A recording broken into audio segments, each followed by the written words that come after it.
Yo, it's Guido coming at you with the Tactics Talk. Welcome back, guys. Thanks for tuning in. Appreciate the support and the views as always. We're going to talk scouts today. We're going to talk scouts because they're probably the hardest tank to play in the game, except for Artie.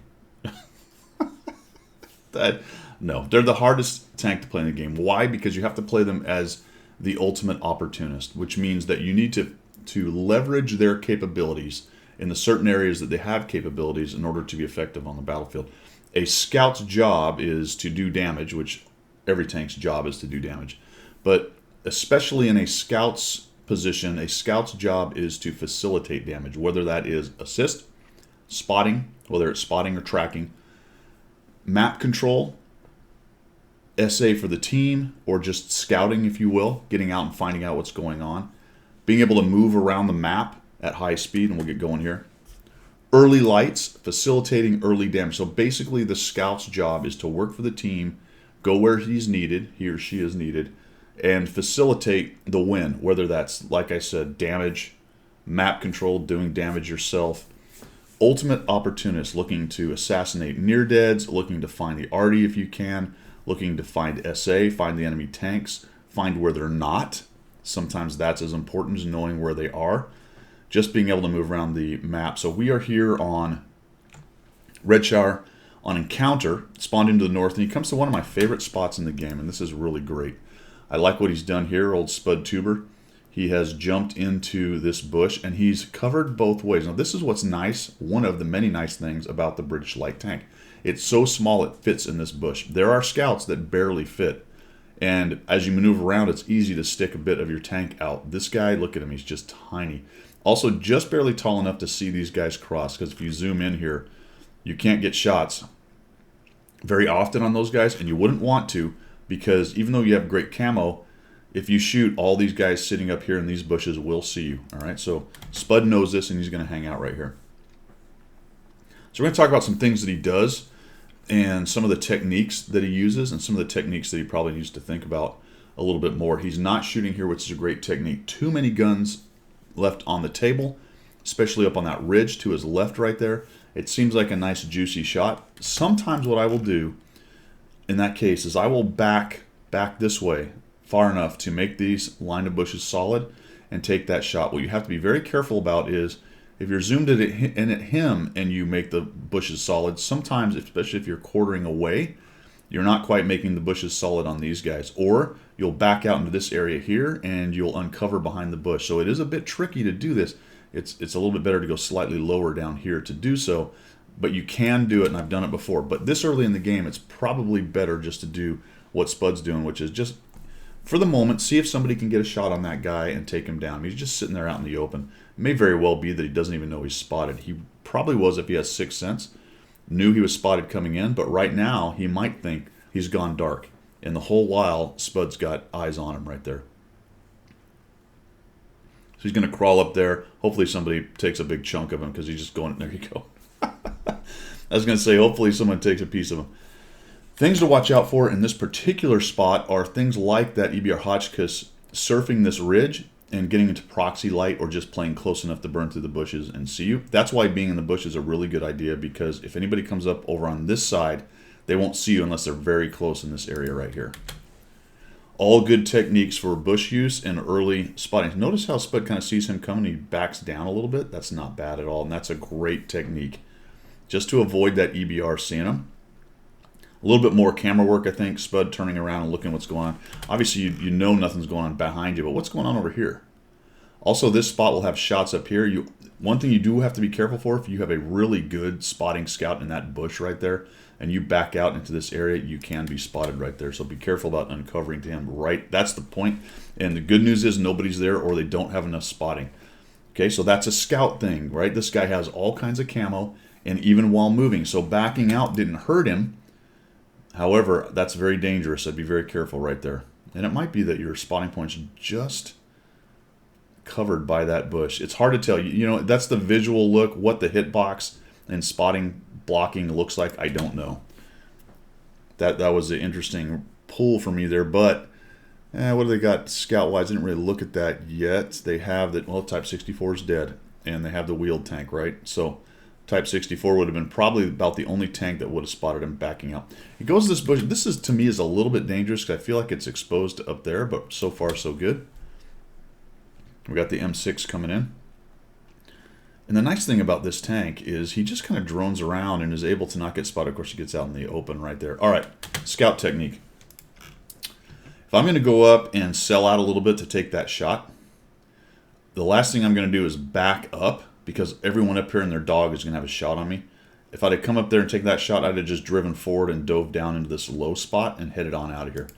Anytime you're backing up, that's very bad, especially if you're trying to avoid shots. The good news, it doesn't look like, well, there you go. I was about to say nobody's paying attention, but the T-30-45 did. And I'm telling you, had you gone down that hill, they wouldn't have had those shots. So there's a scout technique for you. When you sell out, make sure you have the direction you're going to get out of there. And generally, moving forward is way better than moving backwards. That's tempting, isn't it? Now, this is where you can use the bush to back up and get some free shots on him. I think we figure that out here in a minute. But we got him spotted. Unfortunately, he's in there sort of shooting at our guys down in the hole. One thing you do know is where the T-34-85 is. He's been lit over in that general area. Looks like he came up to the ridge. So we're trying to find a way to shoot this M6 if we can. Getting rid of the EBR would be a great idea if we can make it happen without selling out and dying. But he really needs to be in a one-shot situation. All right, so let's talk about just that for a minute as far as the opportunistic assassination. Even in this part of the game, if you can take somebody out that's a one-shot and get away without taking damage, go ahead and look for opportunities to do that. That's what I'm talking about, moving away from the bush. What you don't want to do in a situation like this is go, ooh, there's a juicy shot. I'm going to take it and then run. Because you're not going to kill that guy, and you could end up dying because of it. So just kind of let this dude do his thing. Here comes the M6, and you're like, oh yeah, there's the back of that guy. And we've got dudes moving all over the place. A little bit dangerous on the maneuver there, but that's okay. All right, so here's a great example. We've darkened this guy, but let's take a look at this guy. No, he's not a problem. All right, so it looks like we're good. I would have taken that shot right there. Looks like he's checking on him to see if, yep. So that was probably what he was doing just to make sure. Nicely done. That's a great technique. Check all of the opportunities for them to spot you before you sell out and start shooting. But this dude is basically hurting at this point. You're going to just... And this is what the setter does so well. Any light tank does it, but this one is especially good at it because its camo is just so amazing. So we're going to come in here looking for shots on that dude. There we go. Get a shot on him. He's moving up the hill. There, he's been tracked. Nice. I might have gone for the track. He got it anyway. Probably would have shot him in a more quartering shot in the back, but it doesn't matter. There's that relatively slow reload that's kind of painful. And other scouts, you're really more used to shots going down range a bit faster, especially at this tier. Looks like he's looking for the M6 at this point.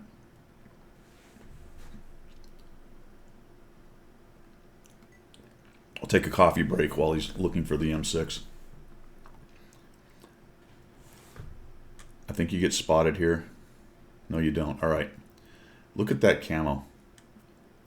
So one thing about that, that's just a great example of what a very high camo, and I'm assuming a pretty good crew, can do for you. That guy is well inside where he should be seeing the setter, but probably a bad crew. So at tier 7, like we're sitting, that's one of the advantages of having a good tier 7, good crew, and up to about 8 really, as long as you're not fighting a bunch of 10s out there. If you're in that mid to slightly high tier, that 5 to 7, maybe 8 sometimes tiering, you can fight a lot of guys that have bad crews, and you can do things like that with the setter or with any scout. He was right out in the open, should have been easily spotted. Clearly the Achilles has a terrible crew.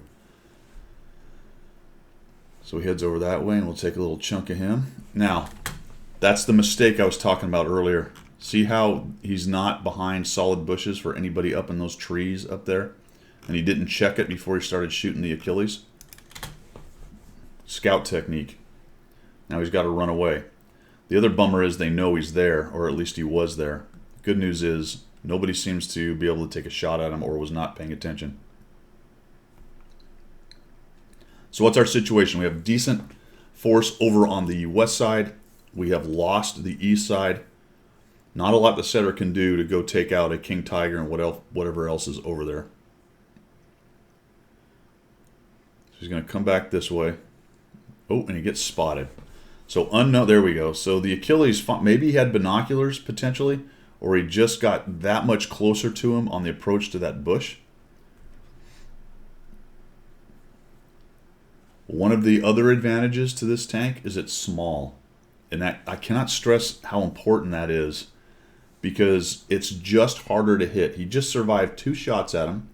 Right? Guy could be bad, could have bad internet connection. There's a million things that could go on right there. But the advantage is, for this tank, that it's so small, it is more difficult to hit. Not impossible, clearly, but more difficult to hit. So lots of camo, tiny size, good mobility. All those things add up to survivability, even though it's a tiny little tank with not a lot of hit points in certain situations, especially mid to long range where it's harder to make shots. Now here's an example of what I talked about earlier, where you were in the bush completely, but now you're not. And I would be especially worried this time about being completely in that bush, because people could be coming up to this ridge or up this general area or up over here or even pushing through on this side. Why? Because you've lost that whole flank. So I would have got in the middle of this bush and scooted up to the front of it as much as possible just to see what I could see, with an eye towards bailing out as soon as possible if they come up at me here. But I like how you just took a look, and now we're thinking about it. Check it out. The King Tiger, wasn't he on the other side, or was it always the Tiger over there? I think he switched the entire flank. I think he switched an entire flank over there. So now we're going to come over here. All right. This is the mid to late phase game in a scout. This is where this tank is as deadly as it's ever going to get. All right. You facilitated as much damage as you could. You got 1,200. You have 959 done. Couple small mistakes in there, some positioning things we talked about that you can clean up. But now it is time to get active and start jumping on isolated tanks as best as you can. Most of the enemy is obviously in the south, but not bunched up. All right, so most of them appear to not be bunched up. So now it's just go find one that's isolated. And it looks like maybe this King Tiger. The IS is a bit of a wild card. It's been a while since he was spotted. There's the King Tiger, and unfortunately, he ends up killing your tank, and you take a shot and you don't kill him. That's a bummer. What is the alpha on this thing? Is that just a mega low roll, or did we just 135? Yeah, we needed a bit of a high roll. All right, but he's definitely a one shot. We're gonna poke a shot in there and then bail out. You hit him. He knows you're in that general area. You got out. That was good. The 45 TP is complaining. Don't go on the cap. That way he will know you're there, especially since you just hit him. Good job avoiding that. Now I would go try to get rid of that King Tiger if I could. All right, I would have probably tried to get him in his isolated situation. The IKV pushes through, and he actually jumps on the cap. You're going to jump in this bush. Not a bad idea, actually, but I think the bush technique applies here as well. Just be careful about sticking out of it for no reason right there. Excuse me.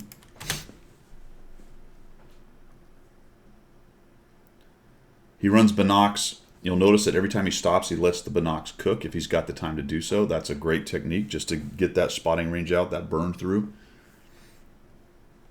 Works out nicely. Be nice to find that IS. Now we have to start also thinking about, is there an opportunity to maybe get back and get the scouts? And then the Tiger P is just driving around in the open. We get set up. I think he needed a little more lead fire, but thank goodness it caught him right at the back edge of the tank. All right, now what to do? The IKV is on cap. We have a King Tiger on one side. We have the AT-7 on the other, and the IS somewhere in the middle with 3 artillery. I don't think right now an artillery run is your best bet, because they will all be focusing on you, and maybe one of those other tanks is going to have a shot on you. Right now, they're being pulled towards the cap, so it may be best at this point to try to find one of these guys out in the open moving towards the cap, or to help the IKV. Unfortunately, your AT-8 sat in the back the whole time. He's finally moving, which is good. That's the other thing with a scout. Technique-wise, you've got to watch your team and what they're doing. Just because you go to a good spot or go scout somewhere doesn't mean it's a good idea if there's nobody supporting you to shoot them. You have 3 artillery, so that's the X factor. You're going to be able to pull in here and get a shot on this guy. You did get spotted. A little bit lucky that somebody didn't snap a shot off on you because you stopped right there. I might have kept moving myself. How all those arties missed that other arty, I have no idea. It just everybody's blasting in there, but he's moving already, and an M44 is pretty fast. Right here, I would have cut straight down that road and gone right at him. You're going to actually take the long way, which is a little bit dangerous. And let's start talking time now. And there's a shot that came out on you. One thing you have to worry about in-game technique-wise with a scout is time. Whenever you're spotted and you're trying to take someone out like this, how much time do you have?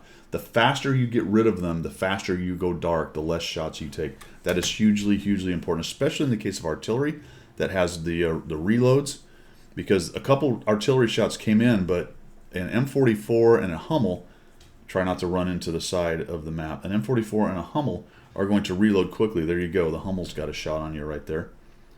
Also keep moving. You know that, so you're doing it. That's good. I don't think I would have stopped right here. I would have kept moving. So time. We're going to see this play out again in a couple more cases right here where, especially endgame, where time becomes an issue and a little bit of hesitation is going to hurt you. Remember, you are now the ninja assassin. Strike fast, strike hard. I would have absolutely gone for a shot on this IS. Look at this. Just stop and investigate and see if you've got the shot on.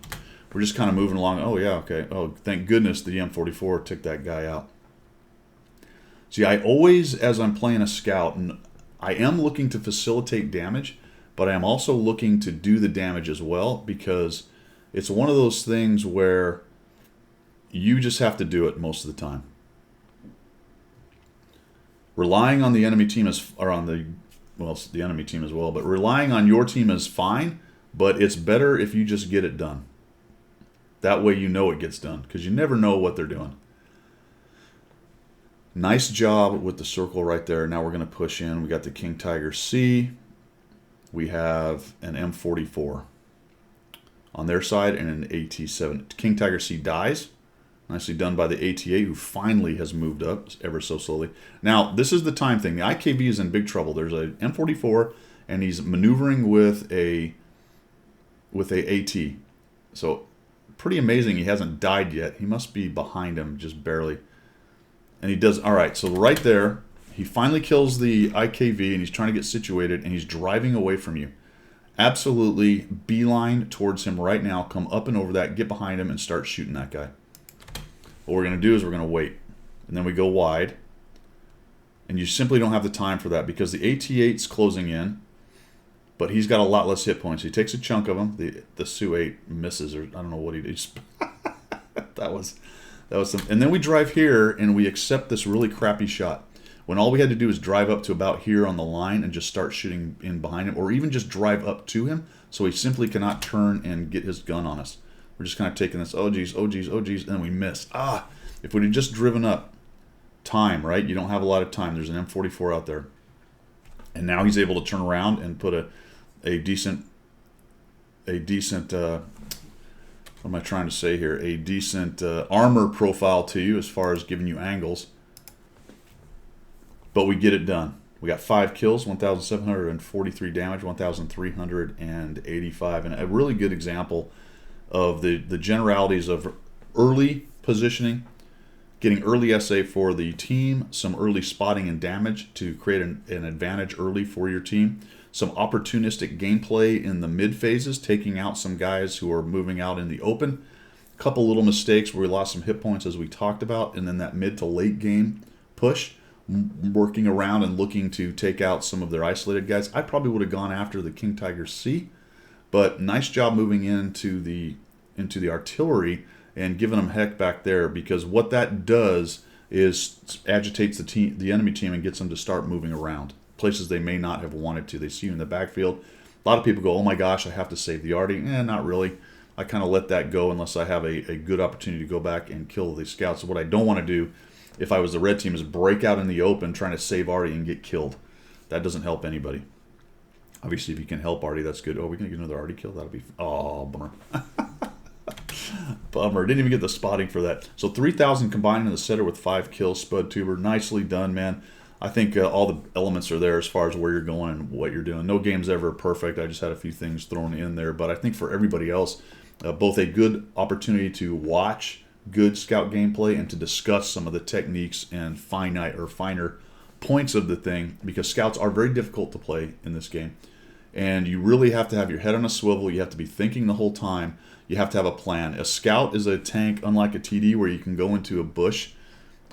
I don't advertise this, or I don't really recommend this. You can take a TD into a bush and sit there and not think too hard and just watch your lane and shoot whatever shows up and do okay with it. In a scout, you can do that too, but you're going to do much worse, obviously, than a TD. For a scout to be played really well, you've got to do the whole gameplay, and analyze, move around, react, metaflex, whatever you want to call it, reposition, whatever the word is that you like out there.